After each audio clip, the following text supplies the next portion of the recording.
South এশিয়াতে ভারত সবচেয়ে বড় বিপদের নাম।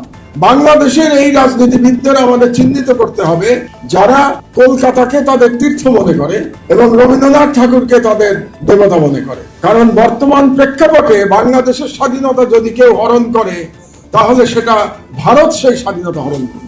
বাবরি মসজিদের মতো ঘৃণ্য ঘটনা বাংলাদেশে কোনোদিন ঘটবে না। কি সব নৃশংস ঘটনা চলছে, এর মূলে কিন্তু একটা প্রধান কারণ হচ্ছে মাদকদ্রব্য। পুরো জাতির প্রতি আহ্বান জানাচ্ছি, আপনারা কোনো ভারতীয় গরু কোরবানি দেবেন না।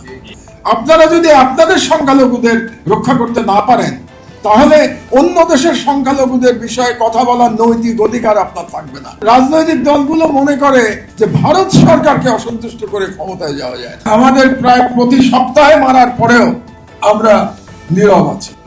ফুয়াদ বক্তব্য দিতে গিয়ে আমার বৃদ্ধ বয়সের পিএইচডির আলোচনা করেছেন। তো আমার পিএইচডির থিসিসটা যখন আমি প্রস্তাব আকারে পেশ করি মালয়েশিয়ার ইসলামিক ইউনিভার্সিটিতে, তো একাডেমিক কাউন্সিল একটু চমকে গেছিল, কারণ এই ধরনের নামের থিসিসের সাথে তারা পরিচিত ছিলেন না। আমার থিসিসের টাইটেল ছিল the rise of Indian hegemony in South Asia.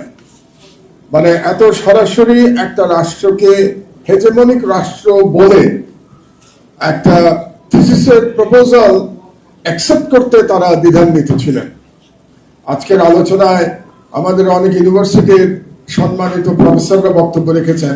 তারা বুঝবেন যে এই ধরনের টাইটেলকে তারা একটু একাডেমিক লেভেলে একটু আক্রমণাত্মক বিবেচনা করা হয়। একাডেমিক লেভেলে আরেকটু সুশীল মার্কা টাইটেল সাধারণত বেছে নেওয়া হয়।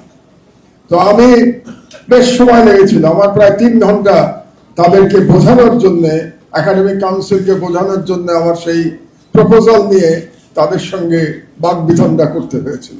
আলহামদুলিল্লাহ ফাইনালি তারা কোন রকম পরিবর্তন ছাড়াই আমার সেই প্রস্তাব গ্রহণ করেছিলেন। কারণ আমি বুঝতে পারছিলাম যে এই অঞ্চলে সাউথ এশিয়াতে ভারত সবচেয়ে বড় বিপদের নাম। শুধুমাত্র বাংলাদেশের জন্য না, শুধুমাত্র মুসলমানের জন্য নয়, এই পুরো সাউথ এশিয়ার জন্য, শান্তির জন্য সবচেয়ে বড় হুমকির নাম ভারত। এটা আমি বুঝতে পারছি না, এবং এই কারণেই আমি এই সাবজেক্টের উপরে ভাবলাম এটা একটু একাডেমিক আলোচনার মধ্যে আসুক, একাডেমিক ডিসকোর্সে আসুক, তাহলে আরো নতুন নতুন থিসিস এটার উপরে হবে। আমার থিসিসকে ক্রিটিক করবার জন্য আপনারা বলবেন যে না, মাহমুদুর রহমানের থিসিস কারেক্ট ছিল না, এটা বলতে গিয়ে আরো কিছু মানে একাডেমিক পেপার তৈরি হয়ে যাবে। এটাই ছিল আমার মূল উদ্দেশ্য। তো একটা বিষয় আমাদেরকে উপলব্ধি করতে হবে যে আজকের পৃথিবীতে যে দুটো রাষ্ট্রে মুসলমানদের উপরে সব থেকে বেশি অত্যাচার করা হচ্ছে সেই দুটো রাষ্ট্রের নাম ইসরায়েল এবং ভারত। এবং এই দুটো রাষ্ট্রে কেবল যে তাদের মুসলমানদের, তাদের নাগরিকের উপর অত্যাচার করা হচ্ছে তাই নয়, এই দুটো রাষ্ট্র সারা পৃথিবীতে মুসলমানদের জন্য একটা হুমকি, এবং তারা একসঙ্গে কাজ করছে। তার একটা প্রমাণ আপনাদেরকে দিচ্ছে, একটা উদাহরণ দিচ্ছে। ইরান আক্রমণের মাত্র 2 দিন আগে নরেন্দ্র মোদী ইসরায়েল সফরে গেছিলেন। ইরান আক্রমণের 2 দিন আগে। এই ইতিহাসগুলো আমাদের ভুলে যাওয়া উচিত না, বারে বারে আমাদের লিঙ্ক করা উচিত, একটার সঙ্গে আর একটা মেলানো উচিত যদি আপনারা ইন্টারন্যাশনাল রাজনীতি বুঝতে চান। তো তিনি 2 দিন আগে গেছিলেন